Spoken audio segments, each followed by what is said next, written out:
Hi, I'm Scott Jensen, former Assembly Speaker. I'm Chuck Chvala, former Senate Majority Leader. And we're the Insiders. So Chuck, it looks like the state legislature might end up with a surplus here to play with during the spring session of the legislature.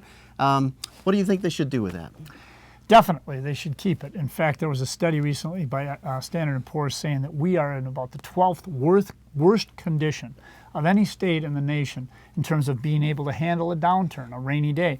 So there is a rainy day fund, but just overall, sound budgeting says we've had a 10-year run with the economy going the right way. At some point, we're going to hit a bump in the road.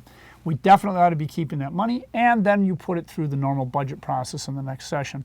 Whether we've hit a recession then or not, we shouldn't be spending that money. It is the responsible thing to do, to save it for the rainy day. Be prepared. By the way, we do not have a surplus if you use GAAP accounting. Accountants would love to tell you about that. And if you use that scenario, we do not have a surplus.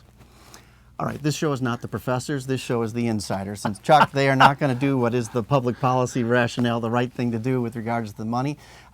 Maybe the best answer is to save it for a rainy day. Maybe the best answer is to pay down debt. That's not what they're going to do with it. They're going to use it to get reelected, which is what politicians do.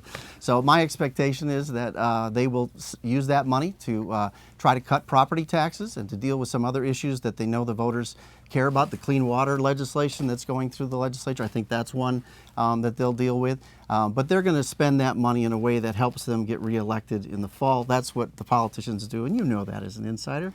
I do, except that we have a governor who is the state superintendent of public instruction, who is a district administrator. This guy is about good public policy. He will want to do the right thing, and I think that he will. And if they spend too much of this, I think he'll veto it. I think he would do some things like take the clean water spending. Yes, that's a modest amount of money. But I think the rest of it, he's going to want to keep it in the kitty. And by the way, he is not up for election this time. So I think in a responsible way, this governor will try to retain it.